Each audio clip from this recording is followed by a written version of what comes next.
영블리의 비밀노트 일요일 순서 이어가 보도록 하겠습니다. 자, 이제 7월도 그야말로 중반으로 접어들고 있습니다. 먼저 다가오는 주의 증시 주요 일정 챙겨보겠습니다. 일단 7월 15일은 중국의 2분기 GDP 발표가 있고요. 그다음에 중국의 6월 소매 판매, 산업 생산 데이터가 발표될 예정이고, 중국에서는 이제 3중전회가 개최된다고 합니다. 그리고 7월 16일은 미국의 6월 소매 판매 데이터가 나오고 파웰 연준 의장의 인터뷰가 예정이 돼 있고요. 7월 17일은 유럽에서 6월 소비자 물가지수, 미국에서는 이제 경기 동향 보고서죠. 베이지북이 공개된다고 합니다. 7월 18일은 유럽에서 통화정책회의가 열려서 금리를 결정하고요. 7월 19일은 이제 가장 매파죠. 그 미셸 보우먼 연준 이사가 연설이 예정이 돼 있습니다. 네, 그러면 이번 주에 주목하시고 계신 변수는 어떤 게 있나요? 일단 이제 그 중국의 삼중전회가 좀 중요할 것 같아요. 여기서 이제 5년 동안의 앞으로의 정책을 발표하거든요. 그래서 중국의 정책이 좀 바뀔지, 그러니까 내수에 집중할지, 또 미국과 계속 대결을 하려고 하는 건지, 그런 또 어떤 어젠다를 던질 가능성이 있기 때문에 한번 이번 삼중전회 한번 좀 지켜보시면 좋겠고, 또 지금 미국도 금리 인하 카드를 만지작거리고 있는데 유럽은 이미 이제 금리 인하를 했죠. 근데 이제 이번 7월 달에 추가 인하를 하게 될지 아니면 좀 이번 달은 넘어갈지 그걸 한번 지켜보시면 좋겠고, 미국의 소매 판매도 중요한 게 지금 미국 소비가 좀 꺾이고 있거든요. 그래서 계속 좀 꺾이는 모습이 나올지도 지켜보시고, 마지막에 금요일 날 그 미셸 보우먼 연준 이사는 여전히 막 금리 인상해야 된다고 얘기를 하는 그 매파예요. 굉장한 매파인데 물가 데이터가 꺾였잖아요, 확실히. 그걸 보고도 그런 얘기를 계속 할지 아니면 이제 의견을 바꿀 수도 있어요. 아, 이제는 금리 인상은 저 인하 얘기는 안 할 것 같은데 이제 인상을 굳이 할 필요는 없을 것 같다. 이런 멘트만 던져도 이제 생각이 바뀌는 거니까. 그러면 더욱더 9월 금리 인하 가능성이 높아지겠죠, 오히려. 그래서 한번 그 발언까지 주목하시면 좋겠습니다. 네, 저희가 토요일에 엔비디아 조금 더 자세히 여쭤보겠다고 말씀드렸는데 그게 왜 그랬냐면은 이 AI 거품론이 또 나온 것 같더라고요. 꽤 이름 들어본 것 같은 곳인데 세콰이어 캐피털이라는 벤처 캐피털에서 제기했다고 그렇게 들었고, 그러면은 이 근거는 뭐고, 당연히 엔비디아 그럼 이제 내릴 땐가? 이런 생각이 들 거잖아요. 이사님 좀 자세히 설명해 주세요. 근데 이게 주가가 오르면 항상 이런 논쟁은 있어요. 이게 어쨌든 이런 논쟁이 없는 게 더 불안합니다, 솔직히. 모두가 좋다 그러면 잘된 경우를 제가 본 적이 없습니다. 그래서 이런 거품론이니 뭔가 문제 제기하는 것도 반드시 필요해요. 한데 이거에 대해서 판단은 여러분이 하셔야죠. 예. 본인이 판단을 하고 투자를 하는 거니까. 근데 다만 이제 근거는 명확해야죠. 왜 이런 이제 얘기들이 나왔는지. 그러니까 세콰이어 캐피탈이 되게 이 유명한 벤처 캐피탈인데 운영 규모가 100조가 넘어요. 그러니까 굉장히 큰 회사고. 근데 여기서 엔비디아가 그동안 돈을 많이 벌었잖아요. 그래서 올해 말까지 엔비디아 데이터 센터용 GPU 누적 매출이 한 1,500억 달러 정도가 될 것 같다. 이렇게 좀 추정을 했습니다. 그리고 여기에 쓰이는 이제 여러 가지 데이터 센터용 GPU를 아마존이나 마이크로소프트가 다 구매를 하니까 그걸로 사실 돈 모으고 있는 거잖아요. 근데 이제 여기에 뭐 데이터가 쓰는 전기료나 추가 지출 이런 거 다 합쳐가지고 계산을 하면 GPU 구매 비용이 2배인 3천억 달러까지도 소요가 될 것 같다. 그러니까 이렇게 이제 비용을 좀 계산을 한 거예요. 3천억 달러 정도의 비용이 들어간다. 이렇게 좀 예상을 했는데, 어쨌든 수많은 지금 클라우드 회사들, 아까 마이크로소프트나 아마존이 어쨌든 여기다가 지금 돈을 계속해서 이제 투자를 하고 있는데 적어도 50%의 이익률은 내야 된대요. 그러려면 돈을 뽑아내려면 어쨌든 6천억 달러 정도의 부가가치가 생겨야, 아까 제가 3천억 달러라 그랬잖아요. 여기서 50% 이익 내려면 6천억 달러가 돼야 3천억 제외하고 돈을 벌 수 있다. 약간 이런 이제 근거로 계산을 한 것 같아요. 근데 어쨌든 그렇게 좀 설정을 하니까 6천억 달러의 수익 창출이 있어야 된다. 그러니까 이 기업들이요, AI로 6천억을 벌어야 된다는 얘기예요. 6천억 달러를. 6천억 달러면 우리나라 돈으로 얼마죠? 거의 한 800조 되나요? 그죠? 엄청난 돈인데. 감이 안 잡힙니다. 네, AI로 이 정도 벌어야 되는데 지금 문제가 뭐냐면 오픈 AI가 제일 앞서가는데 그 챗 GPT로. 근데 이걸로 지금 운영 중에 올해 매출 목표치가 34억 달러밖에 안 돼요. 이거에 비하면 6천억 달러에 지금 턱없이 지금 못 미치는 지금 수준이라는 거죠. 예. 그리고 구글, 마이크로소프트가 연간 100억 달러씩을 벌어도 5천억 달러가 부족하다는 거예요. 이걸 매출을 메꾸려면. 근데 이제 물론 이건 하나의 계산이니까 뭐 이게 틀릴 수도 있습니다. 그렇게 보면 야 이거 진짜 거품 아닌가? 이렇게 그 남은 돈을 이만큼 벌 수 있는 건가? 근데 많은 분들이 걱정하는 게 그거예요. 엔비디아만 좋은 일 하는 거 아니냐. 엔비디아 돈 버는데 왜 AI로 서비스하는 기업을 돈을 많이 못 벌고 있냐. 근데 아직 시장이 안 열렸어요. 지금 미국에서도 AI 쓰는 기업이 5%밖에 안 돼요. 예, S&P 500개 기업 중에. 그 얘기는 뭐냐면 5% 말고 95%가 안 쓴다는 얘기는 이게 세카이어 캐피탈의 논조에 동의하면 이거 진짜 거품이다. 아직도 대중화 멀었다.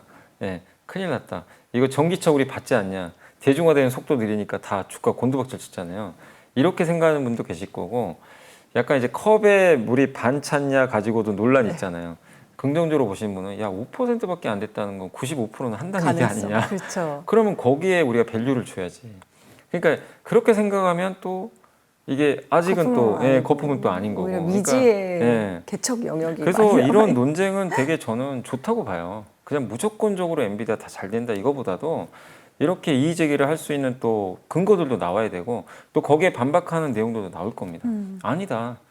이게 6천억 달러를 어떻게 계산할지 모르지만 AI 서비스 아직 매출 줬지만 이 마이크로소프트나 애플이나 이런 기업들이 바보냐. 여기도 돈을 왜 쓰겠냐. 결국 AI 시장이 열린다고 보는 거 아니냐. 그럼 결국 올 거다. 예. 속도의 문제는 있다 하더라도. 그래서 이것만 가지고 명확하게 판단할 수는 없어요. 근데 저는 이제 개인적으로 분명한 건 이익 창출을 위해서 애플의 역할이 그래서 저는 제일 중요한 것 같아요. 애플은 20억대의 기기를 전 세계에 뿌려놨잖아요. 네. 여기에 AI가 들어갑니다. 이제 들어갈 텐데 물론 모든 기기에 다 못 들어가죠. 아이폰 15 프로 이상만 이제 가능하지만 그러면 그걸 이제 아이폰 기기를 이제 AI 기능을 쓰기 위해서 많은 아이폰 유저분들이 또 교체도 할 거고 그리고 애플에 제대로 아이폰이 들어가면 스마트폰 이용해서 이제 그 전 세계 어느 업체보다 AI 확산시키는데 제일 좋은 기계는 저는 아이폰이라고 생각해요. 이걸 들고 다니면서 비서처럼 쓰는 거예요.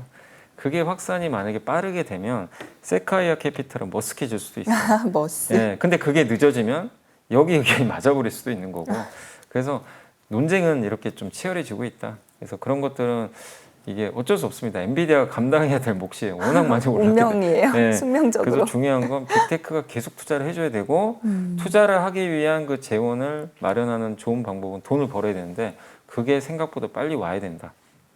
근데 그걸 결정 지으려면 지금 알 수는 없고요. 내년은 돼야 돼요. 아, 시간이 얘기해 줄 거다. 내년에 저는 아이폰이 지금 올해보다 훨씬 많이 팔릴 거라고 보거든요. 그래서 내년에 애플 아이폰의 판매라든가 이런 것들이 상당히 더 중요해진 거 아닌가.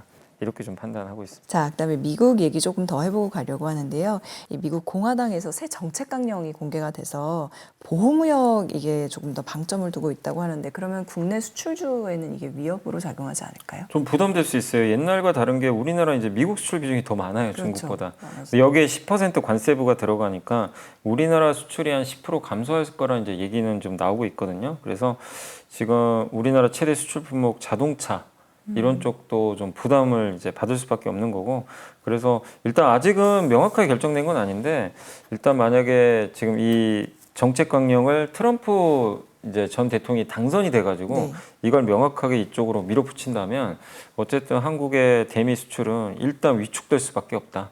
그래서 이 부분은 어쨌든 좀 약간 리스크가 될 거고 그래서 이거를 방지하는 방법은 결국 미국에 현지화하는 거거든요. 미국에 공장 짓는 건데 그렇죠. 사실 트럼프 전 대통령이 노리는 것도 그거예요. 사실 관세 부과해서 어쨌든 미국에 더 일자리 많이 창출하고 와라. 예. 그래서 지금 우리나라 기업들은 그래도 다행히 현지화를 좀 많이 해놓고 네. 있기 때문에 현대차도 그래서 과거만큼의 충격은 덜하겠지만 어쨌든 이런 강령을 채택했다는 건 우리 기업들한테는 일단은 좀 빨간불은 들어왔기 때문에 기업별로는 좀 대비는 좀 필요한 상황인 것 같습니다. 알겠습니다.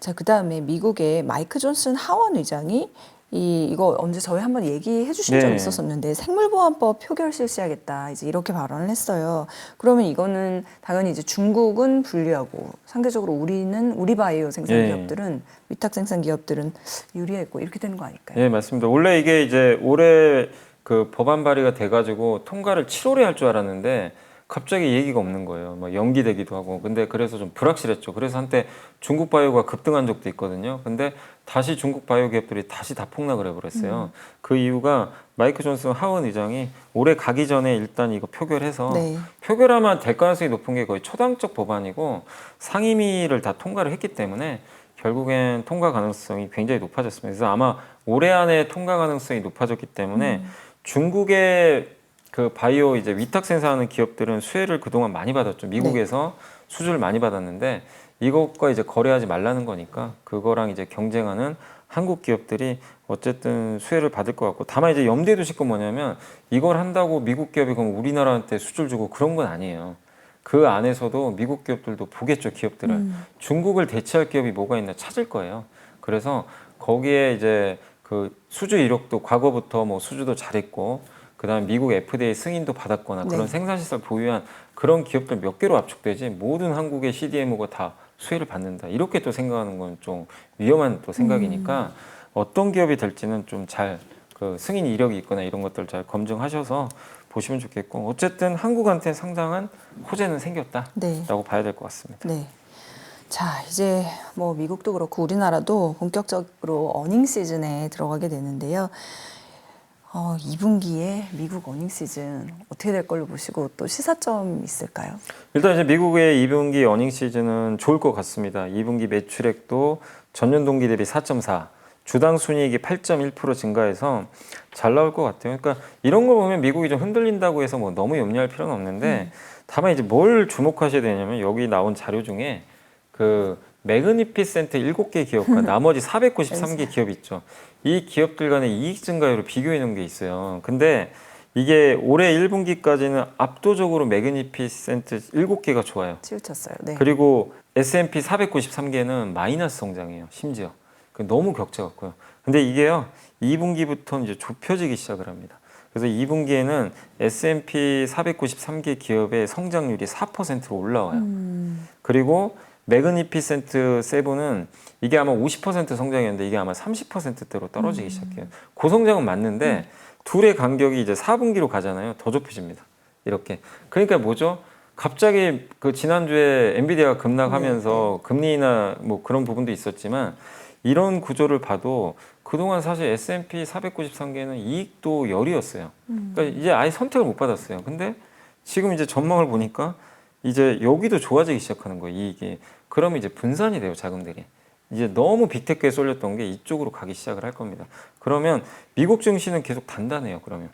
그러니까 못 올랐던 기업까지 다 같이 가면 굉장히 장이 이제 풍성해지는 거죠. 네. 예.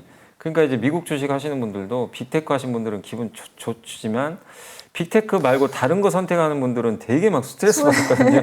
아니 남들은 미국 주식에서 돈 번다고 하는데 나는 지금 계좌가 마이너스고. 근데 이제 그분들한테 이제 웃을 수 있는 뭔가 조건이 또 생기긴 한 거죠. 이런 부분들은.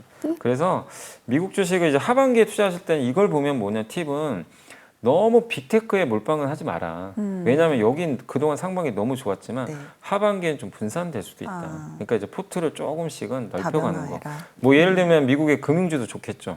왜냐하면 트럼프 전 대통령 최대 수혜의 업종이 사실 금융주거든요. 네. 그러니까 이제 그쪽으로 좀 분산을 한다거나 금리 인하 수혜주로 약간 이제 분산을 한다거나 이런 것들도 한번 포트를 고민할 필요가 있고, 제일 좋은 건 그래서 고민 안 하는 방법은 그냥 S&P 500 지수 투자하면 돼요, 사실은. 아니, 안 그래도 그래서 말씀드리려고 했는데 지난 목요일에 이제 밤에 이게 출렁였잖아요, 미국 증시. 그때 보니까 S&P 500 그 ETF는 오히려 올랐더라고요. 뭐 크게 뭐 연동은 안 돼. 물론 이제 지수 자체는 좀 빠지긴 했는데 다우는 또 오히려 올라갔어요, 지수가. 그러니까 이제 그런 걸 고민 안 하는 제일 좋은 건 그냥 지수에 투자하면 골고루 가니까. 근데 이제 너무 포트가 빅테크에 집중돼 있으면 하반기에 이 조건이 맞으면 약간 또 그 상반기랑 다를 수 있다는 건 조금 이제 염두에 둬야 될 것 같습니다. 네. 자, 우리나라 시장으로 조금 들어와서 이것도 저번에 한번 저희 얘기해봤던, 짚어봤던 건데 OLED 이게 이제 프리미엄 TV 시장을 중심으로 대세다. 근데 내년에는 LCD TV 매출을 넘을 거다, 이런 얘기도 들었거든요. 그러면은 우리나라 시장에서는 이제 그동안 LG 디스플레이 같은 또 관련주들은 굉장히 부진했었는데 이쪽도 좀 관심을 가져볼 만한가요? 네, 그러니까 OLED가 아이패드에 탑재돼서 한번 좀 주가 움직였다 다시 또 내려왔어요. 근데 이제 요거는 의미가 있는 게 프리미엄 TV가 잘 안 팔리거든요. 실제 뭐 LCD든 OLED든 떠나서 안 사죠. 구매를 잘 안 하는데, 근데 프리미엄 OLED TV 시장은 좀 계속 성장을 하고 있대요. 이게 프리미엄 TV의 조건은 대당 $1,500 이상. 그러니까 우리나라 돈으로 한 200만 원 가까운 거 이상이라고 보시면 되겠는데, 이게 처음으로 근데 원래 LCD TV가 주력인데 이제 OLED가 역전을 할 거라고 합니다. 그러니까 이제 고가형 TV 시장에 관련해선.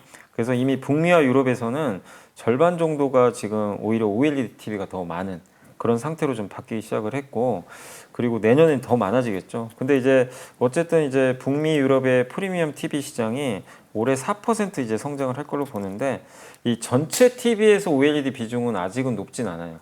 전체 TV에서는 15% 정도예요. 네. OLED가. 근데 고가형 이제 아까 말씀드린 프리미엄 TV는 절반은 이제 넘어간다. 그럼 여기서 우리가 힌트를 얻을 수 있는 건 어쨌든 OLED 침투율은 점점 올라가니까 OLED TV 쪽에 관련된 밸류 체인들이 있어요. 이제 가장 대표적인 게 LG전자 같은 기업들이죠.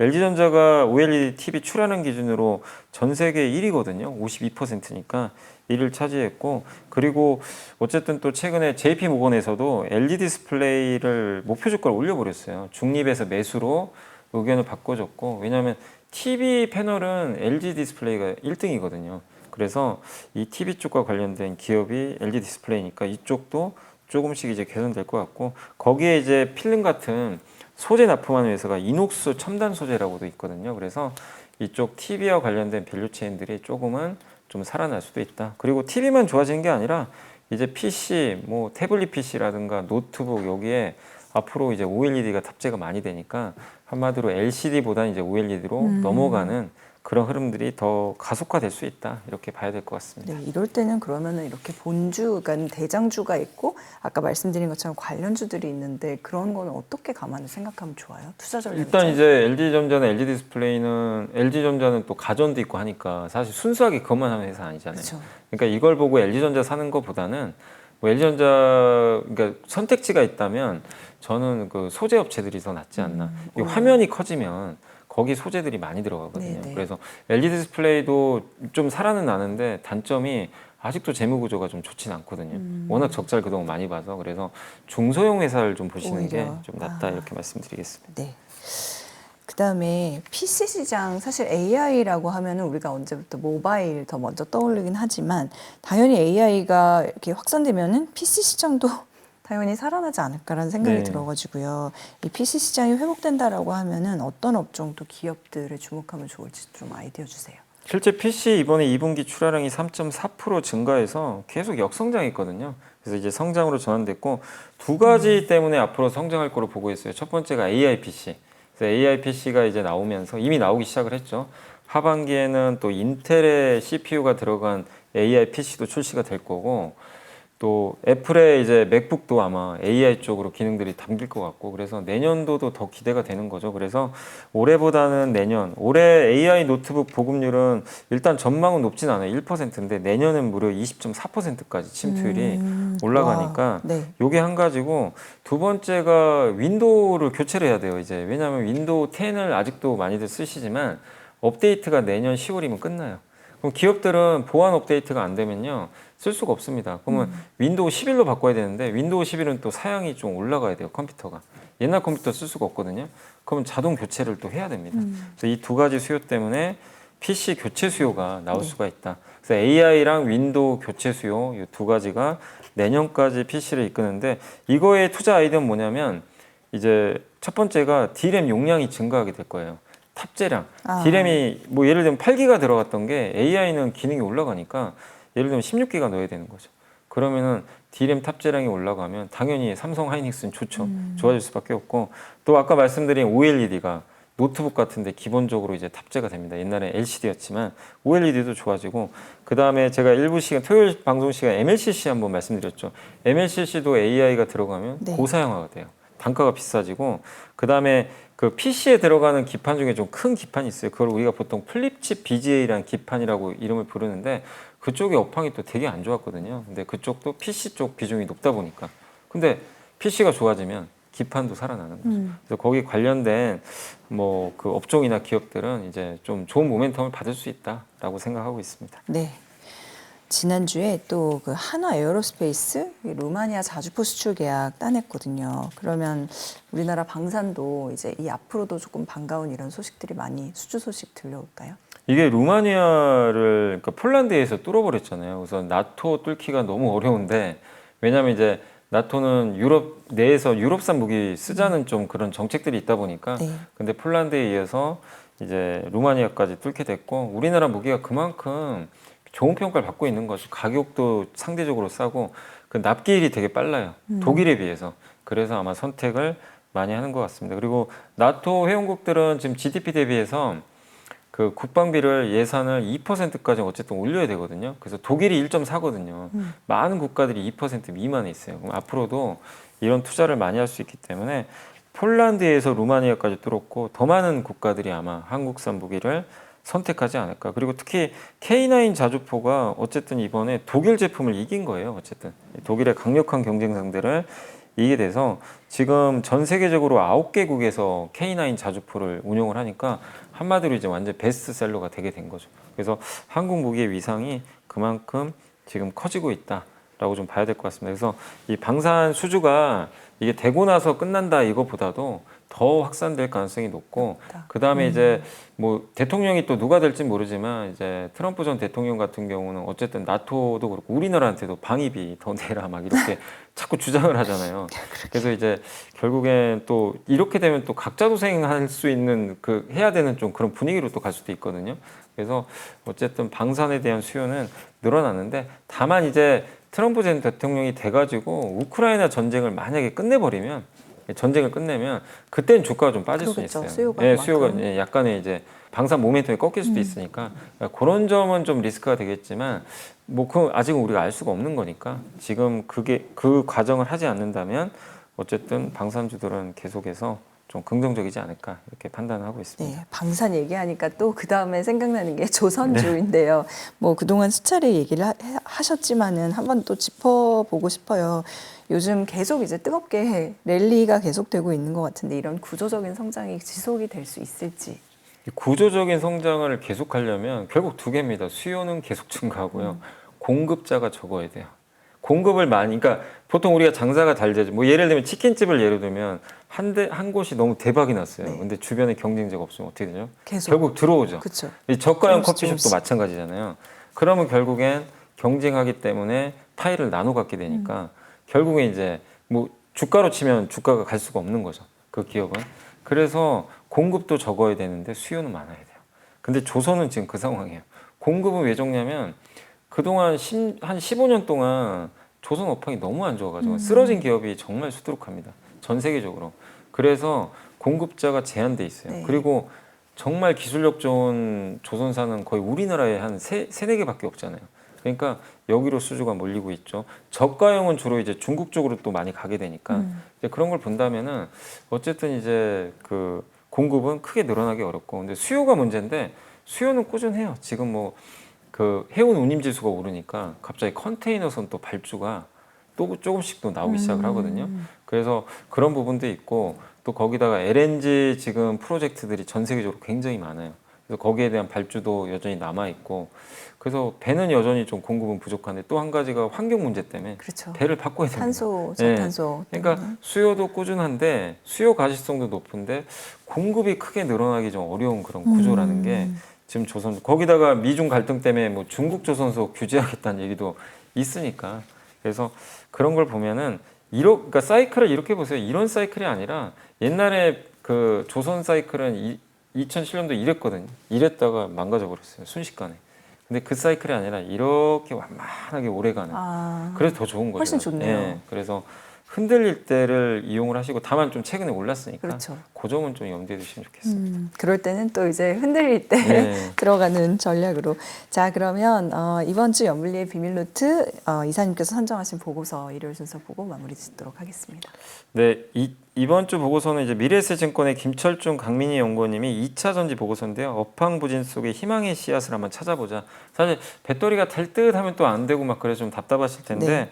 일단 이제 희망의 씨앗은 뭐냐면 GM의 6월 그 이제 전기차 데이터가 나오긴 했는데 미국의 전기차 판매량은 그렇게 아직까지는 시장 기대치에 미치진 못했지만 블레이저라는 이제 전기차가 지금 생각보다 지금 잘 팔리고 있대요. 그래서 블레이저라는 차가 내연기관도 있고 전기차도 있어요. 이제 각각 이름은 같은데 두 개로 분류되어 있거든요. 근데 지금 블레이저 판매량 중에 전기차 비중이 3월엔 8%밖에 안 됐는데 6월엔 44까지 올라왔대요. 그러니까 전기차가 지금 실제로 GM도 많이 팔리기 시작을 하는 거죠. 그리고 이거보다 더 이제 대중화된 모델이 이코녹스라고 하는데 블레이저는 연간 6.6만 대 팔리거든요. 이코녹스는요 작년에 21.3만 대가 팔린 거예요.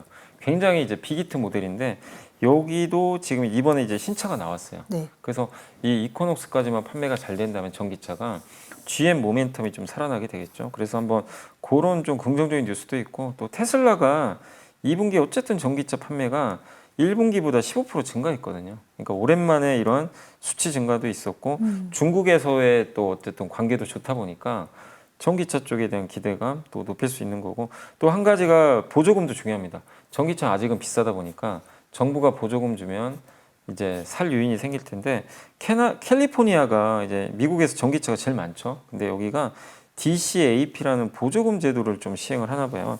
이게 뭐냐면 그 6월 12일 날 시행한다고 발표를 했는데 네. 저소득층의 그 캘리포니아 거주자가 이 2009년 이전에 산 그 옛날에 가솔린 차나 디젤 차를 폐차하고 친환경차 구매하면요 최대 12,000달러를 그냥 주는 거예요 보조금으로.